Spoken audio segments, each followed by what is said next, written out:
미국은 헤게모니가 줄어들고 있는 것은 본인들도 인정을 하고 한국에 대해서 굉장히 많은 역할을 같이 해주기를 바랍니다. 사실 독일, 프랑스는 좀 부담스러워요. 일본, 영국은 오케이. 그리고 이제 한국이 있는 거죠. 삼성이 이번에 이제 450억 달러 정도 지원을 받게 돼서 투자 대비 보조금 비율이 15%로 삼성이 제일 높습니다. 기업 입장에서는 사실 나쁠 이유가 없겠죠. 문제는 이제 그런 것들에 대한 공짜는 없습니다. 사실상 기술을 뺏기는 거 아니냐. 그 부분 자체는 미국이 하고 싶어하는 야심이죠. 선택권이 있는데 압박이 있는 거죠. 사실. 네, 안녕하세요. 국방대학교 안전보장대학원의 김영준 교수입니다. 국방대학교에서 교수로 활동한 지 한 10년 정도 됐고요. 한미동맹이라든가 북한 핵 문제, 최근에 이슈가 되고 있는 경제안보 분야까지 전반적으로 살펴보고 있습니다. 제가 이제 미국에서 활동을 한 지가 꽤 오래됐고, 양측 공화당, 민주당 인사들하고 여러 가지 한반도 문제라든가 미중 경쟁 관련한 일들을 해오고 있었습니다. 싱크탱크도 있고요. 그 안에 이제 정치인들도 있었는데, 미국의 백악관에서 그 당시에 칩을 담당하던 듀크 대학 교수 중에 아론 차터지라는 인디안계 경제학자가 저를 이제 만남을 요청을 해서 요 법안에 대해서 좀 상세하게 얘기를 할 기회가 있었습니다. 요거의 기본 모체는 핵심이 되는 반도체 기술 관련해서 더 이상 이제 중국의 잠식 시장을 대비해야겠다. 그걸 위해서는 미국이 옛날에는 시작을 했지만 지금은 지배적인 시장 구조에 우선 앞서 있는 한국과 대만, 그리고 이제 잠재적인 협력 파트너가 될 수 있는 일본까지 칩4라는 동맹을 만들어서 반도체 관련한 것들을 지도해야겠고, 이거는 아주 예민한 문제이기 때문에 중국하고 여러 가지 이제 기술 교류라든가 이런 협력들은 좀 제한할 필요가 있다. 최근에 틱톡도 보시지만 여러 가지 것들이 연결이 돼서 미국에선 초당적인 공화당, 민주당이 협의하는 부분이 거의 없는데, 이 부분은 양당이 누가 집권하더라도 중요하다는 점에서 240빌리언 달러라는 보조금 법안을 통과를 시켰고요. 칩 앤 사이언스 액트라고 정확히 부르고 2022년에 통과가 된 법안 안에는 이런 보조금들, 기업이 하는 투자금의 뭐 10%든 15%든 보조금을 지원을 해서 그 조건으로는 여러 가지 이제 뭐 디테일한 것들이 있는데, 중국에 관련된 여러 가지 생산이라든가 기술 교류라든가 판매라든가 이런 것 좀 제한하면서 미국 쪽으로 끌어당기는 이런 부분. 더 중요한 건 차세대 반도체 개발을 같이 한다는, 차후 먹거리 시장 반도체를 위한 동맹을 결속을 강화한다는 종잣돈입니다. 그렇기 때문에 미국에서는 굉장히 중요한 이슈 중에 하나고요. 이거를 위한 숨고르기 차원에서 중국하고 제너럴 옐런이 가서 여러 가지 뭐 모멘텀도 만들긴 하지만 근본적인 방향은 미국과 그의 핵심 파트너들이 반도체 시장에서 미래의 안보와 경제를 장악할 반도체에 관련한 차세대 시장을 개척한다. 미국 내 기업 중에 이제 인텔이라고 있어요. 예를 들면 그쪽에서도 굉장히 뭐 1,000억 달러 가까이 투자를 받게 됐고요. TSMC 비메모리 칩의 거의 뭐 90% 생산을 차지하죠. 그쪽도 굉장히 뭐 550억 달러인가요? 여러 가지를 투자를 받았고, 삼성이 이번에 이제 450억 달러 정도 텍사스에 지원을 받게 돼서 실제 뭐 투자 대비 보조금 비율이 15%로 삼성이 제일 높습니다. 그런 정도로 많은 우호적인 조건 아래서 보조금을 지원받으니까 기업 입장에서는 사실 나쁠 이유가 없겠죠. 문제는 이제 그런 것들에 대한 공짜는 없습니다. 조건으로서 중국에서의 어떤 현재 하고 있는 생산 분야라든가 기술 교류라든가 여러 가지 거에 대해서는 제한을 걸어놓고 있습니다. 그래서 이런 부분들에 관해서 삼성만 하는 건 아니고, 근데 반도체라는 건 시장 자체가 다 아시듯이 1, 2위가 독점하는 구조입니다. 그래서 이하에 이제 중소기업 업체들도 굉장히 많이 있지만 주로 이제 메가 기업들에 대해서 보조금을 지원하는 것들을 일단 진행을 하고 있고요. 지금 거의 완성 단계에 있다고 보시면 되겠습니다. 저희가 걱정하는 뭐 기술 관련한 사실상 뭐 기술 뺏기는 거 아니냐, 혹은 잠식되는 거 아니냐, 분명 그 부분에 대한 우려는 저희가 놓치지 말아야 하고요. 그 부분 자체는 미국이 하고 싶어하는 야심이죠. 사실 반도체를 시작한 미국이 반도체 생산 관련해서는 TSMC하고 삼성전자가 대부분의 어떤 걸 가져갔고, 일본은 80년대 치고 올라오다가 미국에 의해서 사실 한풀 꺾인 다음부터는 많은 부분을 차지하지 못하고 이번에 TSMC를 또 유치를 했는데, 미국 입장에서는 그런 부분도 분명히 있지만 제일 핵심 부분은 앞으로 30년, 40년, 50년 후를 내다보고 우리 팀, 우리 쪽의 결속을 좀 강화하면서 공동 R&D 역량을 개발하는 겁니다. 그래서 이 안에는 당장 생산하는 거에 대한 비용들도 많이 있지만 R&D 비용이 굉장히 많이 있어요. 이런 부분들을 우리가 역으로 이용해서 지금 한국에서도 반도체 인력 굉장히 지금 끊겼잖아요. 꽤 오랫동안 끊겨서 최근에 이제 여러 학과를 만들었는데도 불구하고 많이 미달도 되고 잘 이행이 되지 않고 있는데, 미국의 이제 탑 대학들이 한국의 탑 대학들하고 공동 교류를 통해서 이런 R&D 버짓을 갖고 카이스트가 됐든 서울대가 됐든 한양대가 됐든 여러 가지를 발전시킬 수가 있는 겁니다. 그래서 우리는 이런 부분에 대한 차세대 시장을 위한 공동 연구 개발, 그 안에서 이제 미국의 폴션이 있고 저희 폴션이 있고 대만의 폴션이 있겠죠. 이런 부분들을 우리가 좀 봐야 됩니다. 그래서 지금은 굉장히 삼성 관련한 한국 어떤 소비자들 그리고 TSMC 관련한 대만 사람들이 의심의 눈초리로 미국을 보고는 있죠. 왜 저런 돈을 준다고 그래? 우리가 다 뺏어가려고 하고 소위 말해 TSMC 가져가면 대만 중국이 쳐들어가도 버리겠네. 뭐 이런 얘기들이 100% 틀린 가정은 아니지만 그렇다고 해서 미국이 한국하고 대만에서 모든 걸 뺏어가기 위해서 이런 걸 벌인 건 아니고요. 이제 공동 시장의 Chip for Alliance라고 하죠. 우리 팀을 완전히 공고하게 하고 반도체만큼은 다른 건 괜찮다. 다른 건 괜찮은데 반도체만큼은 중국이라든가 소위 이제 잠재적인 경쟁국 혹은 적대국과 관계를 명확하게 하겠다 이런 취지가 있는 법안이고요. 우리는 이거를 기회이자 뭐 리스크가 일정 부분 있는 것도 사실입니다. 선택권이 있는데 압박이 있는 거죠, 사실.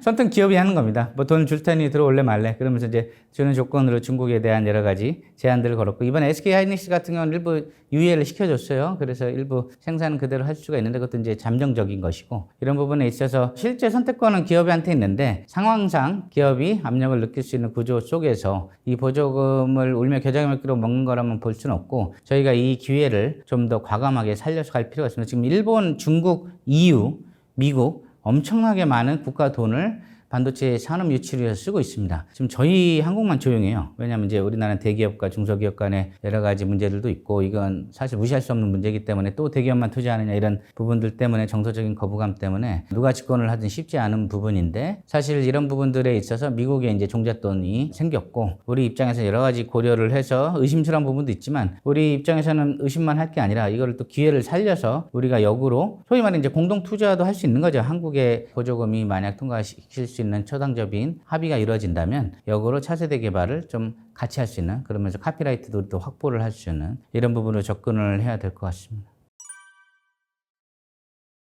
산업 구조에 있어서 이제 미국이 여러 가지 이제 IT 산업이라든가 다른 쪽에 집중 투자하고 테슬라도 나오고 아마존이라든가 페이스북, 구글 또 이제 월스트리트에 관련한 투자 부분들, 그리고 새로운 시엘가스로 인한 에너지 산업 이런 부분들에 이제 집중을 하다 보니까 반도체 관련해서 이제 위탁 비슷하게 되면서 사실 편안한 관계에 있었죠. 거기에 있는 걸 수입해서 쓰면 되니까요. 그런 부분들에 대한 어떻게 보면 글로벌라이제이션이 활성화돼서 큰 문제는 없었습니다. 지금 한 뭐 15년 전까지는 뭐 그런갑다 했어요. 근데 문제는 전쟁의 양상이 바뀌고 경제 안보의 판도가 바뀌고 시장이 바뀌고 미국의 어떤 글로벌 파워가 디클라인하는 상황에서 미국이 이 문제는 지금 우리가 방치하고 동맹국한테 의존만 해서는 안 된다. 이 분야에 대해서는 우리가 칩4라는 어떤 동맹 시장 안에서 우리가 주도적인 역할을 계속 해야 된다라고 해서 미국 내 일자리 창출도 중요하고, 근데 일자리 창출만 보면 사실 다른 산업도 많잖아요. 근데 이거는 안보 이슈와 연결이기 때문에 미국의 어떤 초당적인 협력들이 가능한 겁니다. 그래서 이런 부분에 있어서 한국과 대만과 좀 더 밀접하게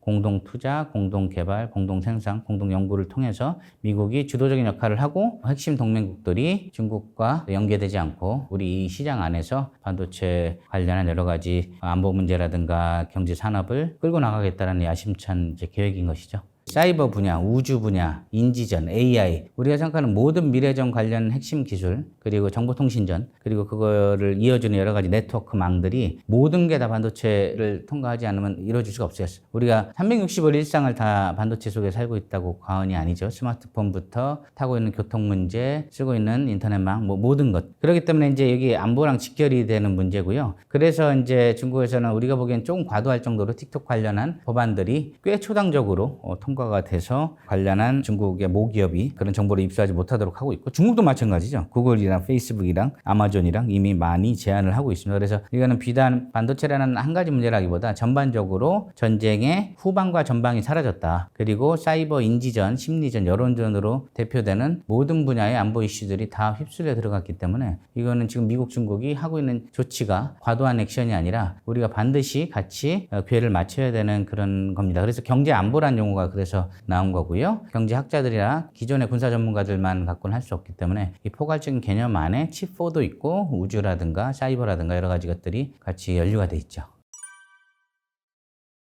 사실 우리 입장에서는 뭐가 낫냐, 중국은 시장이 있고 우리가 팔아야 되는데 당장은 단기적으로는 굉장히 고민되는 부분도 있는데, 중장기적으로는 미국이 깃발을 꽂았고 거기에 일본이라는 자고 있던 공룡이 다시 이제 TSMC를 끌어들였고, 그리고 대만과 한국이 거기에 지금 가장 액티브하게 활동하는 플레이어이기 때문에 제가 보기에는 미국이 가려는 그런 중장기 계획에 엄청난 주도권을 지금 하고, 이거는 트럼프나 바이든 누가 집권을 하든지 계속 갈 것이기 때문에 저희 입장에서는 이걸 어떻게 우리 쪽에 어드밴티지가 되는 쪽으로 활용하는지에 대한 대한 접근을 하는 게 더 나은 것 같아요. 미국이 우리의 모든 기술을 탈취하려고 하고 나중에 10년, 20년 있다 필요 없으면 우리는 버려진다. 이런 이제 가설들도 걱정들도 다 합리적인 걱정들이지만 저희가 말씀드린 공동 인력 개발이나 공동 기술 개발에 대해서 카피라이트 이슈라든가 한국의 자금들이 또 공동 투자돼 가지고 거기에 관련한 여러 가지 것들을 아트적인 영역이죠. 저희가 할 수 있다면 이거는 굉장한 또 기회가 될 수 있습니다. 그리고 우리는 사실 사드 이슈도 그렇고 중국으로부터 언젠가는 시장 지배력에서 이제 의존도를 줄여야 되잖아요. 그거는 온 국민의 뭐 진보 보수 할 것 없이 온 국민의 희망입니다. 그렇기 때문에 이 방향성 자체는 제가 보기엔 대단히 옳고요. 그 안에서 의심의 눈초리를 어떻게 기회를 극대화할지 미국과 긴밀하게 논의하면서 치열하게 필요할 때는 논쟁도 하고 당장의 단기적인 시장 판매도 중요하지만 이런 것들 좀 같이 할 수 있는 채널들이 좀 필요하죠. 제가 이제 국제정치사를 연구해서 그런지 몰라도 전반적인 우리가 서 있는 위치가 어느 부분에 해당하느냐, 왜 지금 와서 반도체가 유독 더 주목을 받는가를 살펴보면 최근에 칩워라고 이제 역사학을 전공했던 크리스 밀러라는 필리처 스쿨의 교수가 제시했듯이 사실 반도체 관련한 전쟁은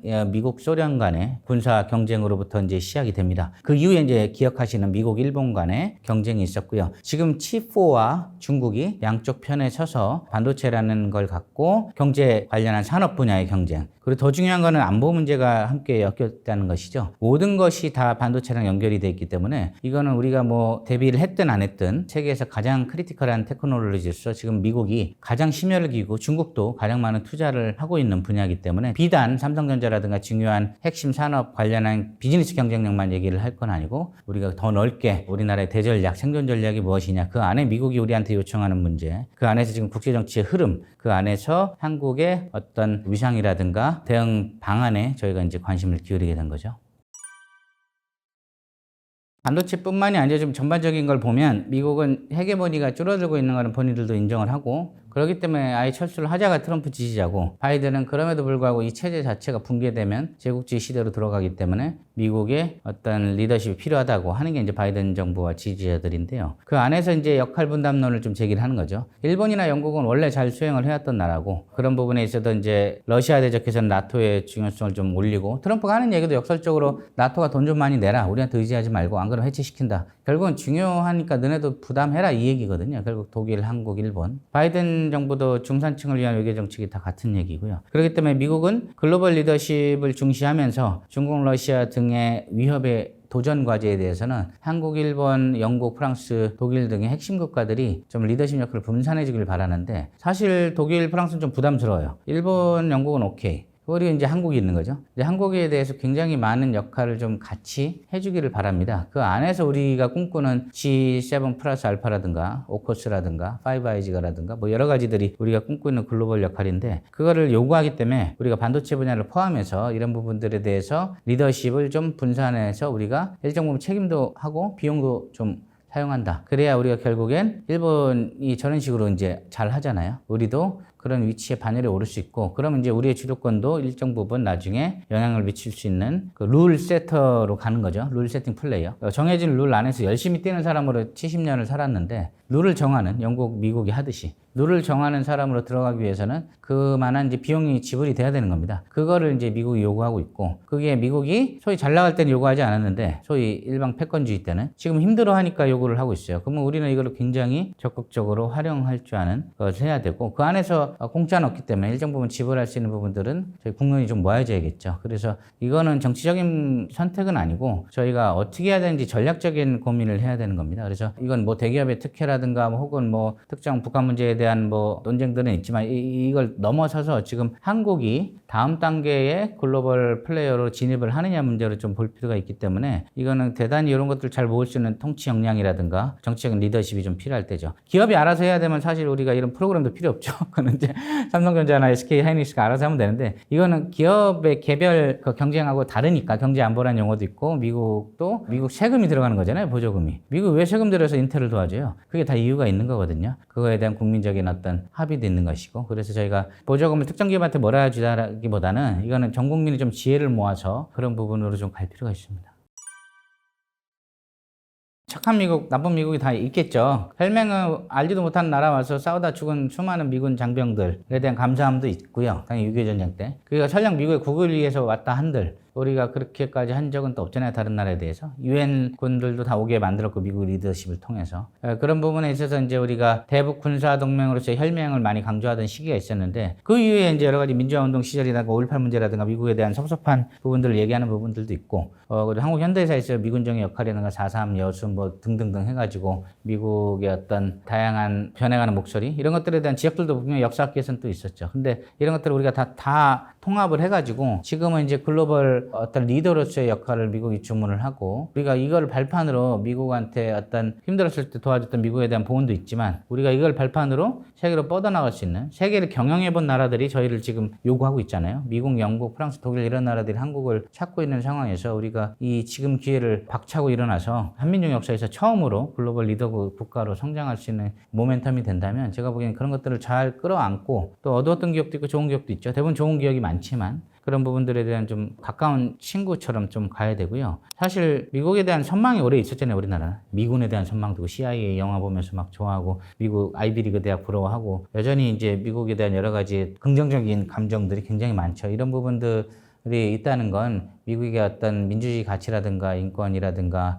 여성, 아동, 장애인, 약자에 대한 어떤 권리 존중, 어떤 인종차별을 이겨내왔던 여러 가지 인권운동의 역사 이런 것에 대한 존중이거든요. 그렇기 때문에 우리가 그런 부분들을 좀 많이 보듬어서 한국과 미군이 좀 윈윈할 수 있는 그렇다고 미국에 너무 의존하던 시대가 오래 있었잖아요. 숭배하던 시대도 있었죠. 지금도 숭배하는 분들 있고 너무 숭배는 하지 말고 숭배가 아니라 이제 베스트 프렌드로 가자 이거죠. 주종의 관계가 아니라 이제는 좀 뭐 완전 1대1은 아니더라도 베스트 프렌드로서 역할을 좀 해서 미국하고 좀 같이 가면서 그 안에 이제 일본 문제도 풀고 유럽과의 관계도 풀고 중국 러시아는 잘 달래가면서 관계를 북한 문제도 좀 풀고 이렇게 해야 되겠죠.